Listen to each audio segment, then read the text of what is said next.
Hi everyone, welcome back to another Blender tutorial. Today we're going to be doing another environment design, and it's about to be fall, so I was thinking we can go for a fall scene.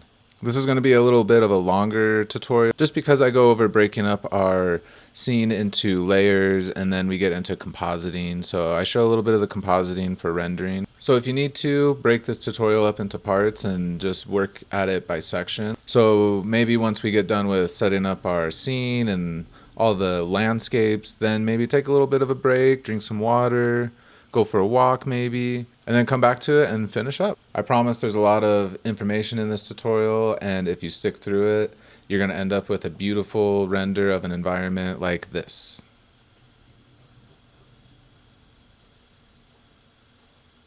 Beautiful. And don't forget, be sure to like and subscribe down below and hit that bell so you don't miss any future tutorials or the part 2 to this next week. All that really helps the channel out, and we're growing so much right now. It's just amazing, and I'm so thankful to every single one of you. Let's keep growing this channel. Let's keep bringing more creativity, more joy into this world, and let's all follow our passions. So that's enough intro. Let's get into it, and I'll see you in Blender. Welcome back everyone. Before we get into Blender, I collected some reference images of fall scenes, and I think it's a good idea if you collect some fall scene reference images too. I really like these two on the left here. This bottom one is really interesting on how the landforms are set up and divided. And then I really like this picnic table here on the top one. I just love fall colors. All the yellows, reds, and the greens. Just the transition of colors is beautiful. So now let's get into Blender. Like always, A to select all and delete. And for this environment, I'll be using the A.N.T landscape add-on. I use Botaniq as an add-on too for the grass and trees that I use, but you can find some of that stuff online for free or on free add-ons like Blender Kit. So while the video shows you how I set up the environment, I'll go over the details of each land piece. So for the foreground land, I use the preset mounds. Mesh size is 6x6, subdivision is 256, random seed 19, and I adjusted the height to a 0.17, scaled the mesh up to 55.9 meters in the X and Y. After each piece is made, remember to always go to edit mode, select all your faces, and convert them from tris to quads. It just works out better when we go to texturing. And then apply scale and unwrap the mesh. Then with proportional editing, I grabbed one vertex at a time and edited the land piece to fit our reference image more. For the mountains, I started with the mountain 1 preset. Mesh size for the first mid-ground mountain is a 6x3. Subdivision is a 512, but you could make it 256 as well. Random seed 9. Noise type, I changed it to a hybrid M fractal. Height, I'd switched to a 0.6. Fall off is a 4x4. The noise size is 1.62. And you'll need to adjust your clipping view at this point probably to 100,000. And then when you add in your camera, also switch your camera view clipping to 100,000 as well.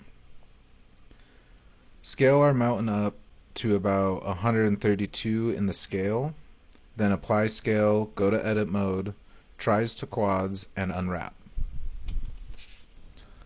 The next mid-ground mountain, I used the same settings as the previous one, but I changed the random seed to 16.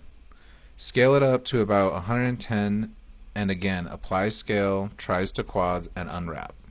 Just always remember this last step. Then edit with proportional editing as needed.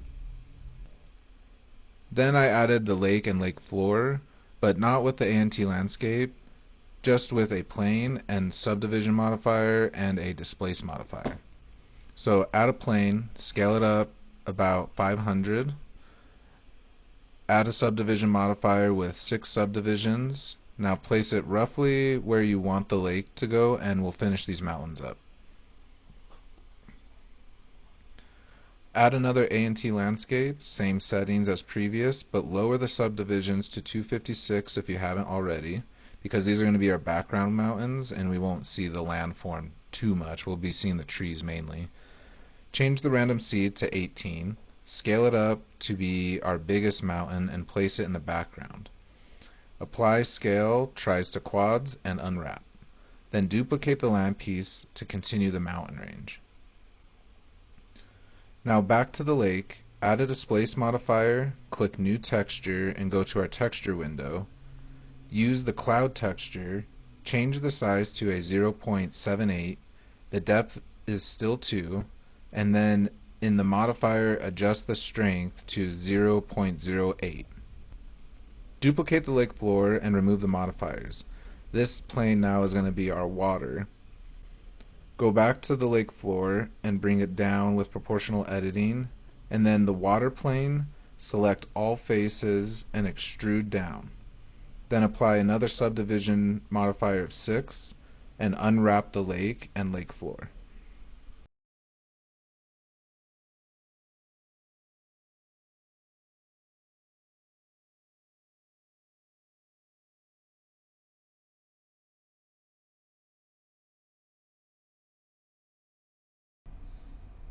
Now that we have each land piece and our scene has a basic layout right now, we can start collecting textures for the ground and mountains, and we can collect trees, grass, and rocks too to make our scene more believable.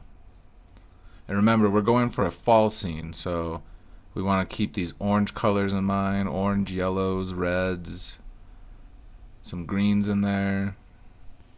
I also will be on the lookout for a park bench or something that will fit really well within our scene. So now I'm going to head over to Blender Kit and collect some textures, maybe find some objects there. Just look around. And I'll be right back once I collect all of that. Okay, so I actually got most of my textures from Ambient CG here. Highly recommend. I got tons of free HDRIs, free textures, substances, all that stuff. Great resource. And then I'll be using a mixture of Blender Kit for the trees and this add-on that I have here called Botaniq, where you can spawn different types of plants, bunch of different type of stuff, and you can divide it by season too. But before we add trees in, we got a texture. So now let's start texturing our landscape. We'll start with our foreground piece here. Change this to the shader editor. Go to material preview. Then let's add in a new shader. Let's name this foreground land.001. Alright, so I collected my textures. I use ground 37, scattered leaves, and ground 37, scattered leaves 06, and then ground 77. So back in Blender with our foreground land texture, let's click on our principal BSDF and Control-Shift-T to bring in our texture.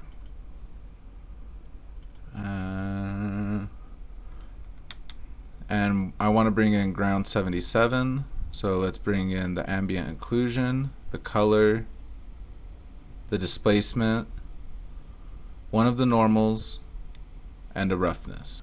And depending on which normal you pick, just be consistent with it with your rest of your textures. So either add in the normal DX or add in the normal GL. I'm not quite sure what the difference is between the two. If someone knows, please leave it in the comments so we all know. With all those selected, let's import it. Let's pull our output over there. That way we have room to mix. And let's create another principal BSDF by duplicating.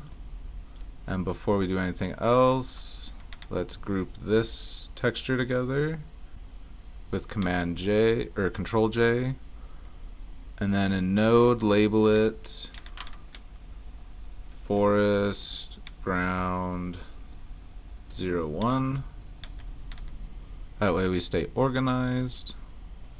And I just want to see what scale we need to adjust this to.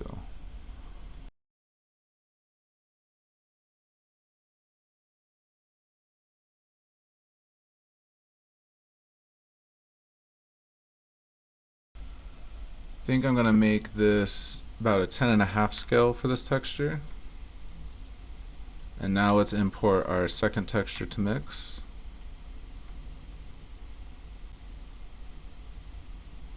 Which would be ground 37.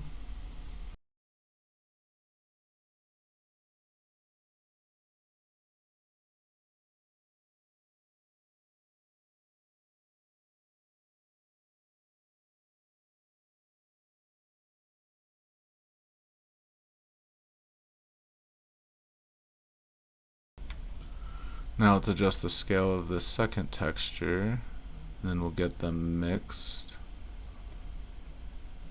to 6.6. And then with Control Shift and right click, drag over the two principal BSDFs, we can now mix them. And now, like our first environment, let's start creating a mix node. So let's add in a noise texture and a color ramp, and then Control T to map it, and then let's preview this texture, increase our contrast, and let's increase our scale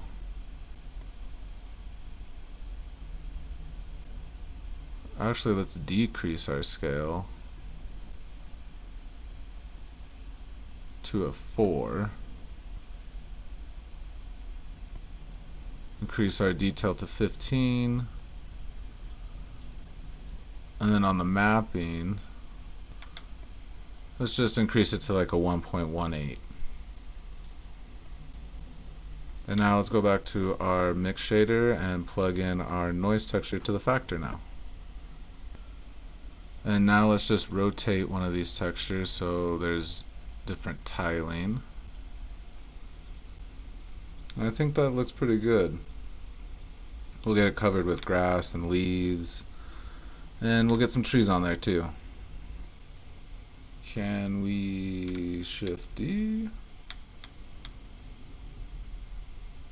Let's delete this one, add a new one. Let's label it leaves.001. Now let's import this texture again to see if this will work out. Because since it makes the plane see-through with the opacity image here, we might be able to just overlay two land pieces. There we go. Let's do a 4.2 for the leaves. And then for our mountains, since our reference image shows like these mountains here are mainly covered in trees, different types of trees it looks like. So we might not be seeing the ground too much. So it really doesn't matter which forest ground floor you use, just obviously use a texture that kind of matches a forest. So now we just need to go back in and add some textures to the floor, and then we'll get to the trees. Add a new material again, and you should be used to this by now. Control Shift T. And let's see. We could either add in ground 37 or ground 77. Let's go with ground 37. And then let's label this midground mountain.001. Let's increase the scale here a lot. Let's do a 35 for that one. Or we could bring it down to 25. And now I'm thinking we should probably mix another shader into this just to be consistent. We should probably mix another shader into this just to give it a little more realistic of a look. So let's go to, or what we could do is actually just use our foreground land, duplicate it, make it midground land dot 001, and then let's adjust these scales here. Let's just adjust these randomly, and then let's adjust the scale of our noise texture here. So for our second midground piece, let's do the same thing and just reuse our midground land here. Duplicate it so it's midground land 002, and then just adjust it a little bit so there's variation. And then just repeat again for our background mountains now. And these ones, again, increase the scale larger because it's further away. So we could duplicate midground 2 and then rename it to background land 001.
Our trees onto our mountains. We have our weight maps set up, so let's just add in our particle systems. Add a new particle system. Let's label it trees.001. And then label the particle settings midground trees.001. Let's make it a hair system, advanced. Check our rotation, and then we want to render it as a collection. And let's pick our conifer collection here. And first we're going to have to make these editable from Botaniq. Now let's increase the scale so we can see our trees. I'm going to leave the scale at about a 0.543. And here we can see that we have some trees down in the water, so we can fix that. Gonna hide the particle system back into weight paint.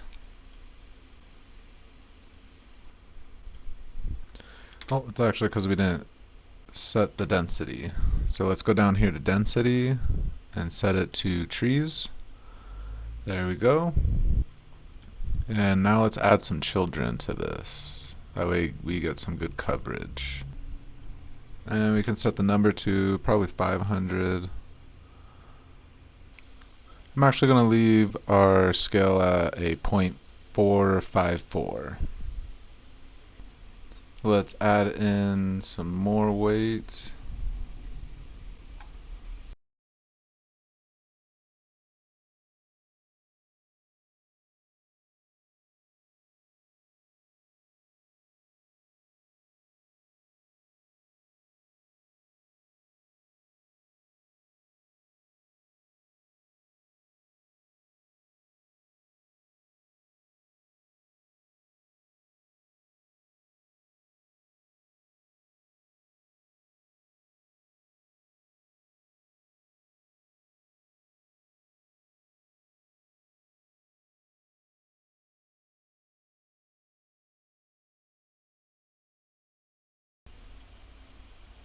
Now let's take a look at our rendered view to see how these trees look. I think our trees are looking pretty good on this mountain, so now let's just repeat our particle system on the other mountains. Trees.002, and then we can duplicate our midground trees here.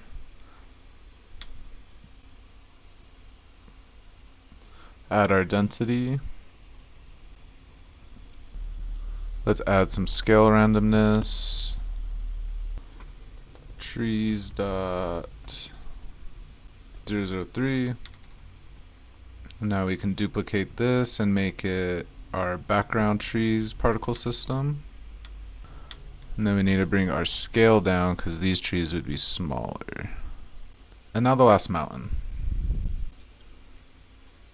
Let's duplicate our background trees. Now let's take a look at our render preview.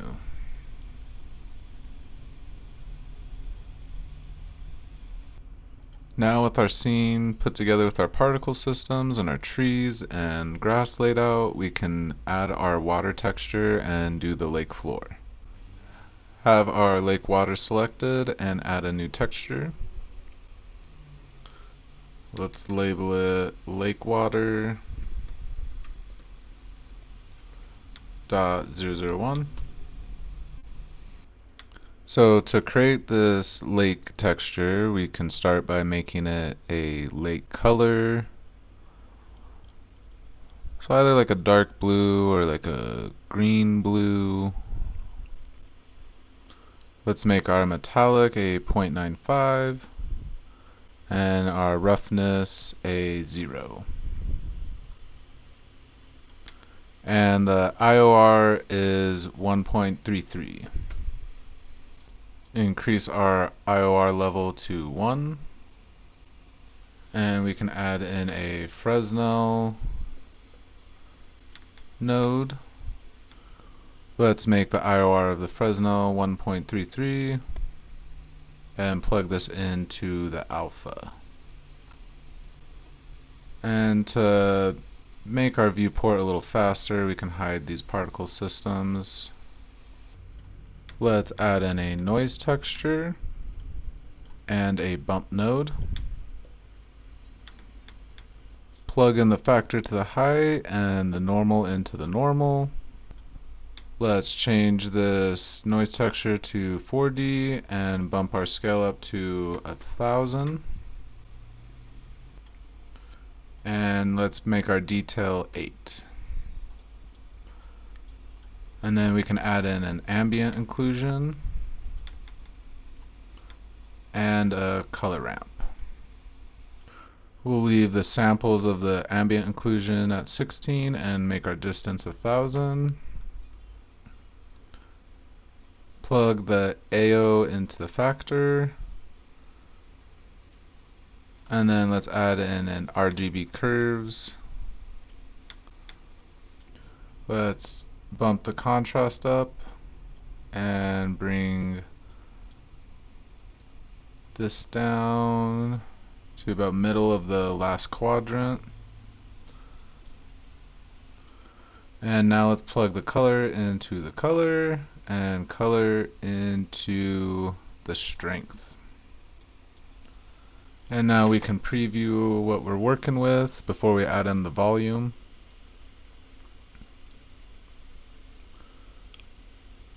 Now let's add in our principal volume.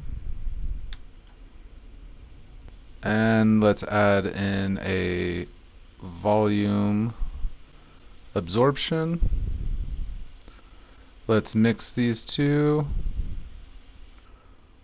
Now let's change our density to a 0.5 and adjust these colors. Let's brighten this color up. And let's mix this into our volume absorption as well.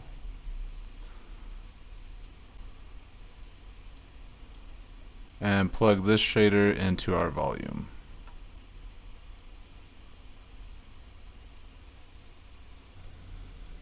And now we can play with the scale a little bit.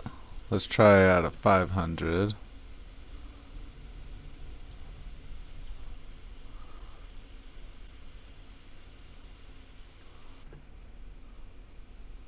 And now we can animate the water a little bit.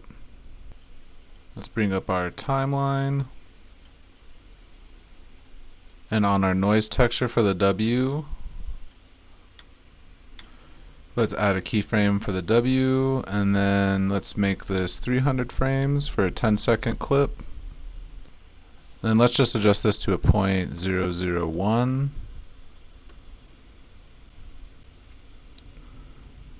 And insert another keyframe there.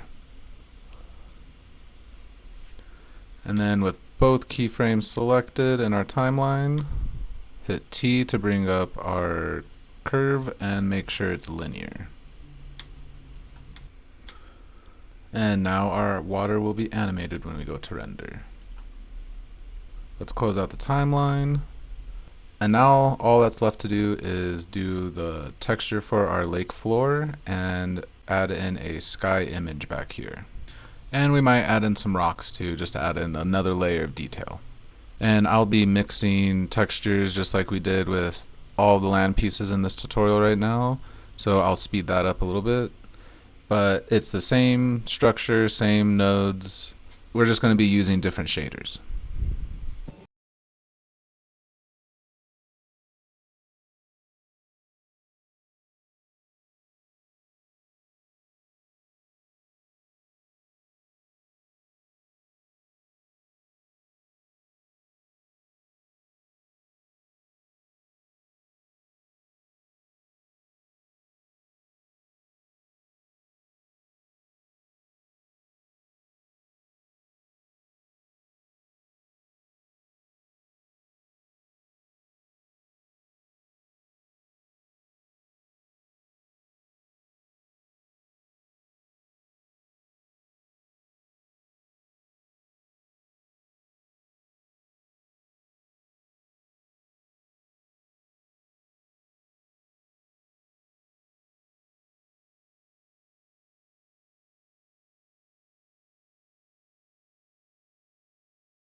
Now with our scene all set up and our sky image in, everything's looking beautiful. All we need to do is separate our scene into layers and then we can head on over to rendering. So now I'm going to break up our scene into foreground, midground, and background, and then the sky image by itself too. So to start, we can rename this collection foreground and create a couple more collections here. Could rename this one midground and rename this one background. Let's add another one. Oh. Let's add in a sky collection, and we can add in a water collection to render that separately too. So we can move the background mountains to our background collection with M. And then we can move our midground mountains to the midground collection, again using M. Set it to the MG collection. And then our lake can go into our water collection. And our background sky image can go into our sky collection. Now let's add in our scene lighting. So in our surface, let's go to sky texture. Bring that strength way down to like a 0.2 maybe. Let's bring that down even more to, let's do a 0.1. Oh, and then in our render, let's go to film and make it transparent.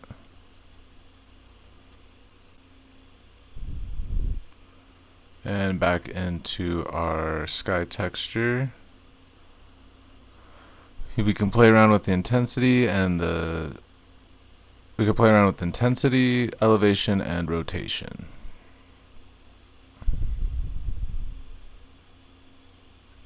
I kind of want the shadows to be going towards the camera. But I also want light on our mountains too.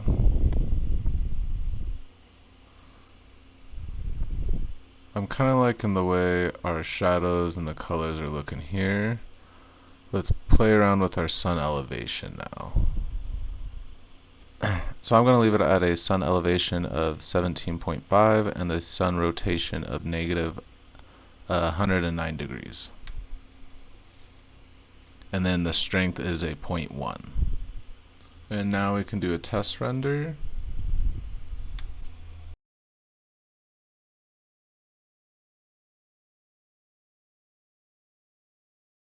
Look at that beautiful scene. Just looking at our scene here now, I'm thinking we could probably add in more of these aspen trees maybe into the mix of our conifers or our pine trees here. And then we can maybe add in some more rock models to our foreground here. And we'll just need to animate our camera. Let's duplicate our aspens. Let's bring them down to the scale of our other particles. Now let's move that to our conifer collection. I'm thinking just so we don't have too many of the aspens in the mix over here. We do have a good mixture of color now onto this hill. I'm thinking for those particles we can delete at least one of them. And I'm thinking I want to keep the tall one for the particles. And let's delete this one. And now let's go ahead and animate our camera. So for our camera, let's go ahead and move our cursor to the selected and add in an empty plane axis. And now let's copy object location, copy object rotation, and now let's parent the camera to the empty. And this is going to provide a smoother panning when we animate our camera, because we can animate the movement with the empty and then animate the rotation with the camera. That way it's not as choppy as it would be if you were to animate both rotation and location with the camera. And to start, let's add in a keyframe of our location and rotation past the end of our animation. That way there's a continuous movement. So with our empty selected, we can hit K and add in a keyframe for our location, and then add in a keyframe for our rotation on the camera. And we can add in our split screen here. That way we can see what's going on in the camera. Now let's move our empty on the y-axis, or on the z-axis.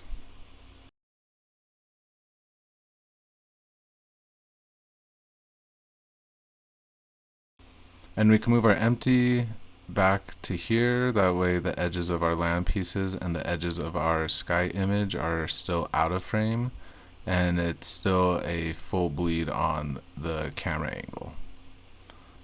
So let's add in a keyframe for location here, and let's see what we can get away with on rotation of the camera.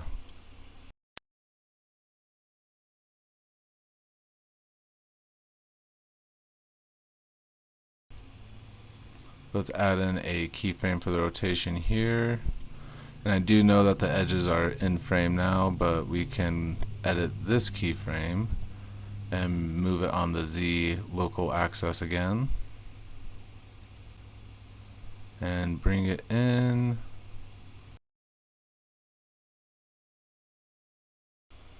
And then let's bring it down on the global Z. Bring it more on the local Z. Let's add in the keyframe for that. And I think what we can do is go to our last keyframe now and adjust that. And let's move this closer.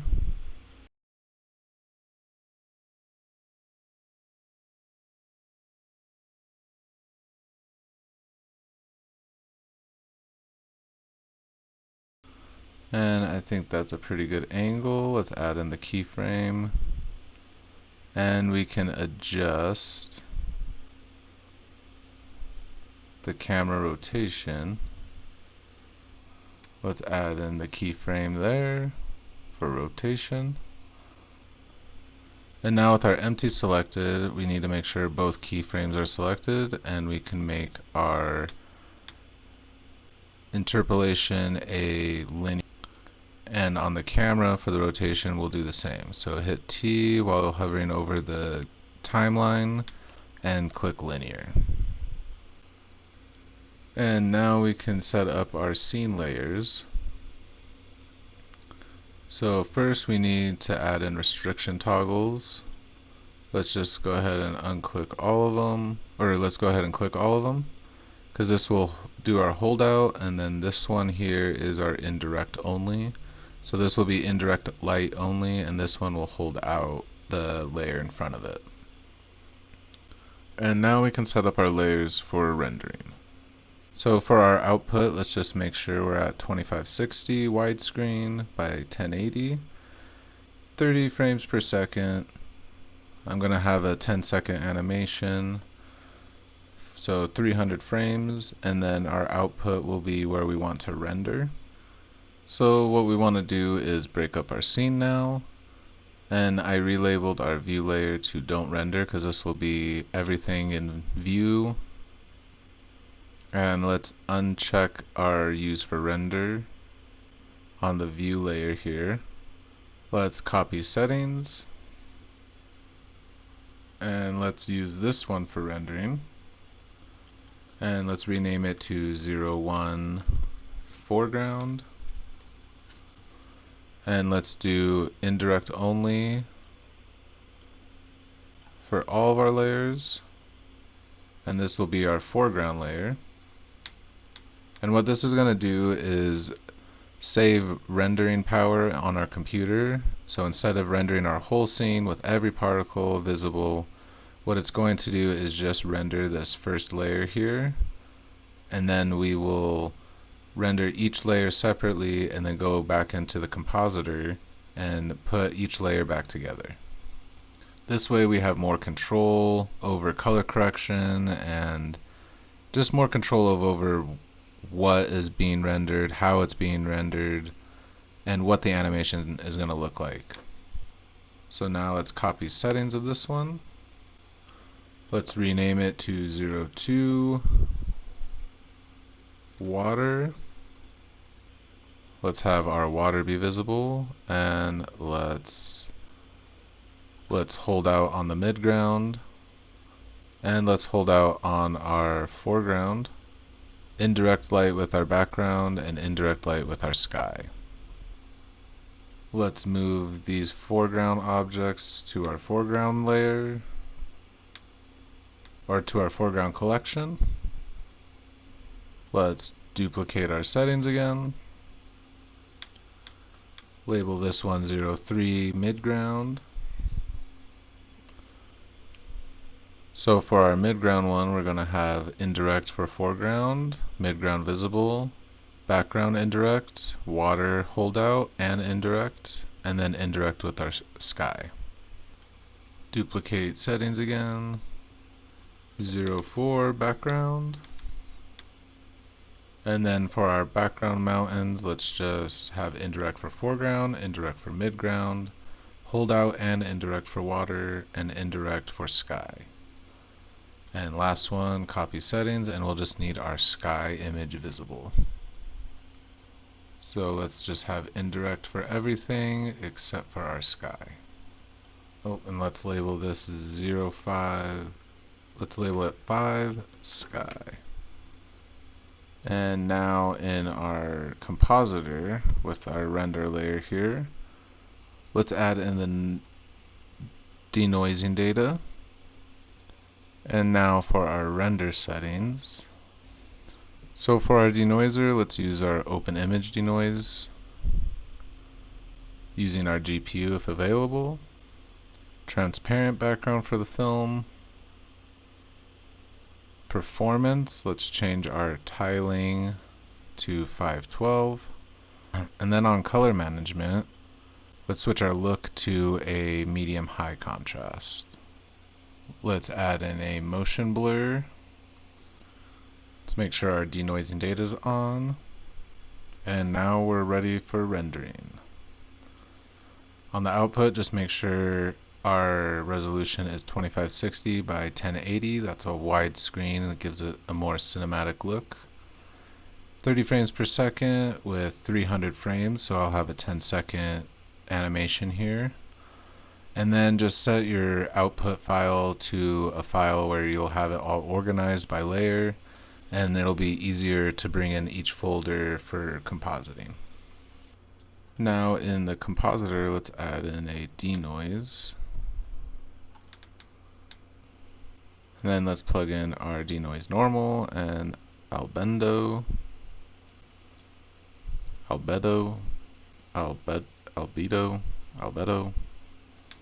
however you say it.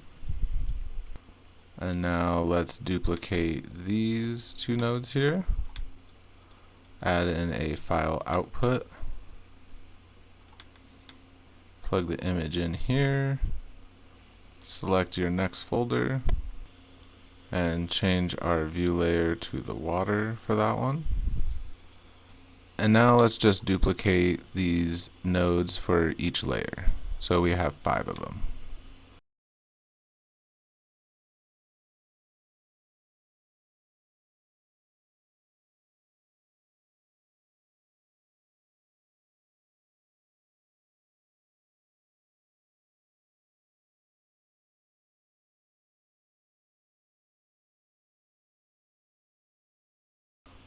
And now we are ready to render. Happy rendering, and I hope your computer makes it through it. See you on the other side. Whew! Alright, we made it to the other side. Our computer survived, and we're all here. Alright, now that we have our render done and we got each layer rendered out, our computers are survived, we let them cool off for a little bit. We got to open up another window of Blender now. But luckily, this is a lot easier on your computer because we're just going to be using the compositor. So open up a new window of Blender. Like always, A and delete all. So our compositor is right here next to animation. And now with our compositor open, we just need to click use nodes. And what we'll want to do is take our composite node here and let's add in a viewer node. That way we can view how our scene looks as we edit everything. And to be able to connect this image to both of them, we can make a little node here by holding shift and dragging with the right mouse button. And then right here we can plug it in. We can delete this render layer and add in a image sequence. And then go to where you rendered everything and let's bring in our foreground. Open it up and select all, import image sequence. Place that in there. And now with that in, we can add in our image to here. And then let's adjust our scale so we can see everything. And let's bring it up. Alright, and now we need to add in our next layer. And to do that, we just need to add in an alpha over node and plug it in right here. And then let's duplicate our image sequence and open up our midground now. And now we need to open up our second layer, which would be our water. Import all the images, plug it in, and then check our pre-multiplied. Let's relabel this one to water. So we want our water to plug into the top one and our foreground plugged into the bottom one. Now let's make more room and add in another alpha over. And add in another image sequence. And we are going to bring in our next layer. And our next layer is our midground. Select one image and then A to select all. Import our midground, plug it in. Check our pre-multiplied again. And now you can see everything starting to come together. We can duplicate this alpha over. Rename this image sequence to midground. And then let's duplicate that and open up our next layer. And our next layer is the background mountains. So select all and import them. Let's rename this to background. Plug that one in. And for this one, we'll need our midground plugged into the bottom and our background plugged into the top. And now we need to just bring in our last layer, which is our sky layer. So duplicate the alpha over one more time. Let's plug it into the bottom. And let's duplicate this image sequence, rename it sky, and let's open up our sky layer. Import those, and now we have our base scene right now. And we can see that right here we need to switch up our foreground and midground. So midground needs to be plugged into the top here, and then this alpha over plugged into the bottom. And this is our base scene now. Now we can go in and add in gradients, vignettes, and adjust color based on how we want. So first let's group all this together and label it base scene. And now we can start playing around with color and adjusting the scene to look even better. And the first thing that we're going to do is add in some gradients. That way we can add in a gradient maybe over our water, maybe over here where the sun is coming in, and maybe some gradients over here to add a haze over the clouds and the background mountains. And to do that we need to add in a mix color, switch it to add, And then let's add in a image. And you can create your own vignette within Blender or your own gradients within Blender. I'm going to be using these images. You can also create them in Photoshop or Illustrator, whatever you choose. So bring in this gradient. Let's add in a hue and saturation and value node. Bring our saturation up to 2 so it's more yellow, fits our scene a little better. Let's add in a RGB curves node to provide some contrast. And then let's add in a translate node so we can move this gradient around. So for this one, I'm going to put it at 1500 on the X and then 500 on the Y, so it's up here in the corner. Check our alpha here, and then let's adjust this add to a 0.2. Let's try 0.3. Now let's add in a gradient over the water, perhaps. So let's come back here to our base scene, and then here let's add in a mix color again. And let's add in the image, or we can duplicate our settings here, bring it over here, and plug it back into here. And now you can see we have our gradient over our water here. Now let's just adjust this to a 0.2. Now we have a little bit more reflection on here, adding more color variation. And then lastly, let's add in a gradient over our background mountains in the sky up here. We can duplicate all this. So for this gradient, I'm going to put the X at -650 and the Y at +775. And we're going to leave the add to a 0.2. And now we're going to add in some vignettes to add in a better look to our camera here. And just bring our environment all together too. So let's duplicate this add. Switch it to overlay, add in an image, open up your vignette and plug it in here. Let's adjust our overlay to a 0.3. Let's duplicate our overlay. Now let's add in a RGB curves node, duplicate our vignette, add in an invert color node, plug our vignette into the invert color, and then let's plug our color into the factor.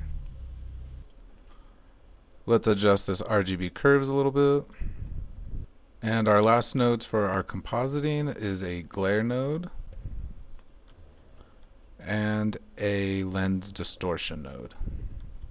Let's switch it from streaks to a fog glow. Let's switch it to low quality. Threshold is a 0.5 and the size will be a 9. And then for our lens distortion, let's check fit, and our dispersion be a 0.001. Actually 0.01. And now we have our nodes set up for compositing. All you'll need to do is set your output to the 30 frames per second like we did for our original render. Set it to 300 frames, and then set your output to your final render folder.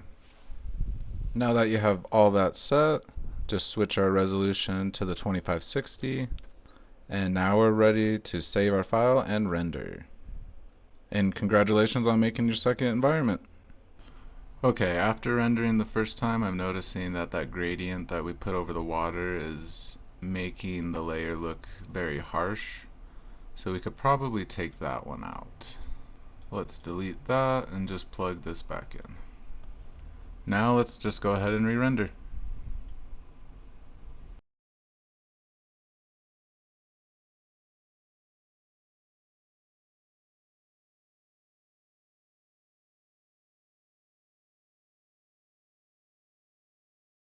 Congratulations on making your second environment design. That is a big milestone, and you should feel proud of that. You're expanding more of your creative skills, you're being more artistic, we're bringing more creativity into the world. That's a great thing. So I'll be making a follow-up to this environment design tutorial where we will be making more atmosphere and bring this environment to a more realistic state.